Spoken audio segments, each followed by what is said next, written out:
Welcome to Taste the Blood of Vampire Blob.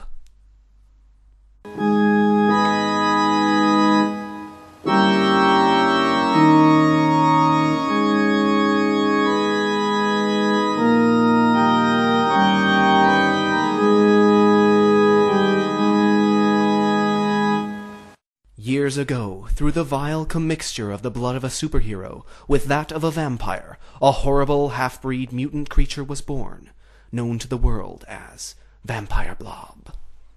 With the ability to turn into any amount of blood, the creature has no natural need to consume the life of human beings. Nonetheless, he has wandered the countryside of Innocentville for years, seeking human blood as a diversion and a hobby. As the hero Blob sought to punish Vampire Blob for his crimes, Vampire Blob finally fled from his hometown of Innocentville to seek a new life elsewhere, where he can pursue his bloody pastime without danger of interruption. So opens our story today as, from the darkened skies, Vampire Blob descends in the form of a grotesque and misshapen bat. Landing on the ground and transforming into his humanoid form, the creature raises its foul and warped head to look upon the city below. From that city will proceed a dangerous curse on the entire world, a pestilence which spreads faster than a plague, a disgusting menace of those who taste the blood of Vampire Blob.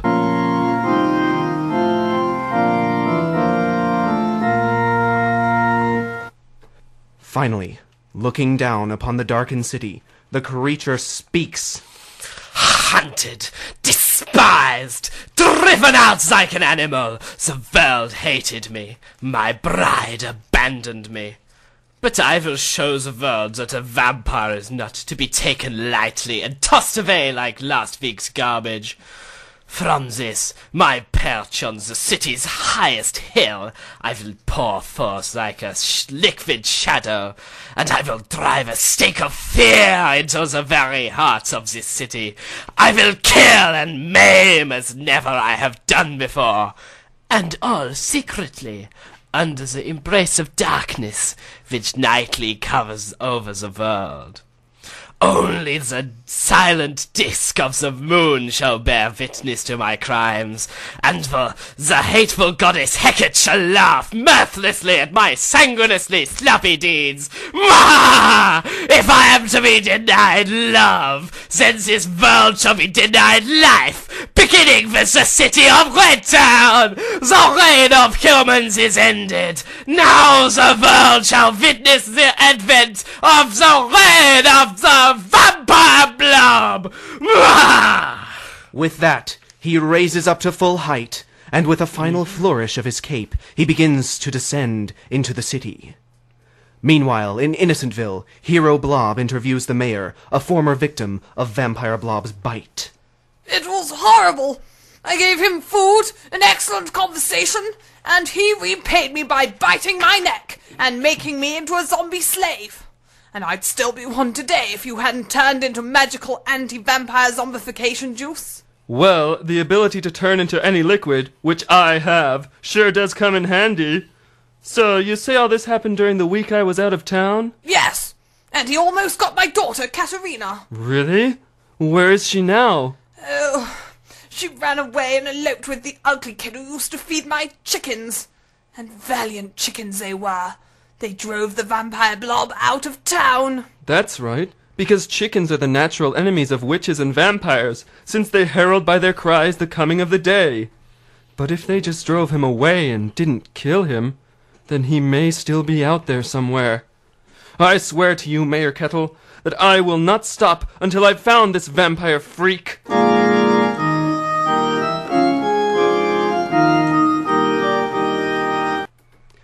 And, back in Red Town, a European figure walks alone through the park, garbed in an incongruous turban and a rakishly open-collared shirt.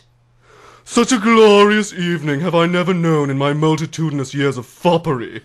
The night air is so dazzlingly wet against my skin, like the glistening ambrosia of a lover's kiss.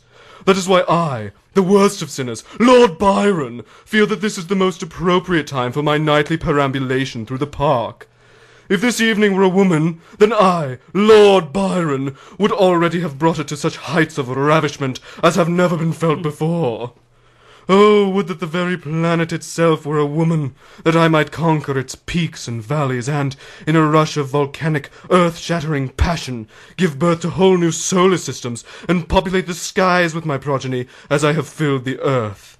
Oh, I am such a fine cur! If the earth were to swallow me up, it would be not as a passionate gesture given to a lover, but as divine retribution for my manifold days of sinful excess. Oh, I am such a dog, such a glorious, attractive dog. The feeling of being me, Lord Byron, fills me with such delight that I am unable to avoid composing more lines of perfect pentameter to add to my already formidable folios of delectable verse. I am the best in all of Britain land, my promiscuity is not a fad, and in my presence women cannot stand, wherefore the world is calling me a cad. Oh, how marvellous! Another winner to add to my collection. Well now, who's this approaching? A dark figure in exotic garb, how tantalizingly terrible. What ho? Blob! Why do you block my path, human? Beware my hunger. Oh, darling, what a quaint oriental garb you have on. Who is your tailor? I form my own clothes. Oh, out of blood! Now get out of my way or face my wrath! Oh, you celestials and your secrets. Really, you must let me try on your cloak. Are you mad, so to taunt a vampire? Only mad about that cloak? Dear me, it must be mine. Here, let us make a trade. Simply give me that cloak and I can give you this. A folio of my poems, signed by that greatest of poets, the greatest of sinners, me, Lord Byron. You draw my ire, foolish human. Know you not that I am the great blight upon the earth, who, only weeks ago, destroyed nearly all of Innocentville? You think yourself the worst of all sinners? You know nothing of sin until you have plumbed my dark, sticky, gore-encrusted skull. Am I not sin itself in given form in a blasphemous mixing of hero and villain? Am I not Vampire Blob? Dear me, what a fright you gave me. That speech, it verily gave me the chills. You know, you have the makings of a poet in you. You should join me and my friends Mary and Percy as we spin tales of terror for the wonderment of all. I join no one. I am a solitary creature, fit only for brooding and hating. Well, I am a gregarious creature, fit only for breeding and loving. A solitary life sounds boring to me. What you need is a woman. I need nothing but for you to clear yourself from my path, benighted fool. Now is your last chance. Move or face the wrath of Vampire Blob. Silly, silly thing. Give me that cloak. No, get back. Don't walk forward with that rapacious look in your eyes. I must have that cloak. Give it to me. No, don't reach for my cloak. Let go. Not until I have that cloak. Give it over. That's it, you fool. You've brought this on yourself. I will now suck your blood. What? Oh, ow, ow. What are you doing with those fangs? Oh, hey. You're sucking my blood! How deliciously macabre! Wait until Mary hears about this! Oh! Dear me! Oh! Finally! That fool is done for. But that was just a snack. I need better, younger blood. Preferably with fewer venereal diseases. I hate the taste of syphilis. Oh! That smell!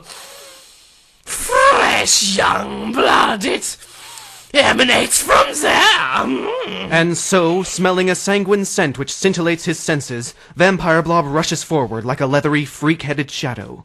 He flies on fast feet, right towards the doors of the Red Town General Hospital.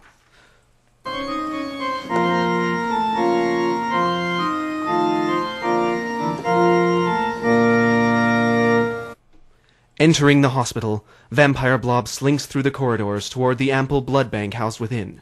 As he passes the door to room 417, however, his earholes prick up as he hears a snippet of the conversation occurring within. More blood? You need more blood? These transfusions are costing me a fortune. Celine, you're like a little vampire sucking the life out of my paycheck.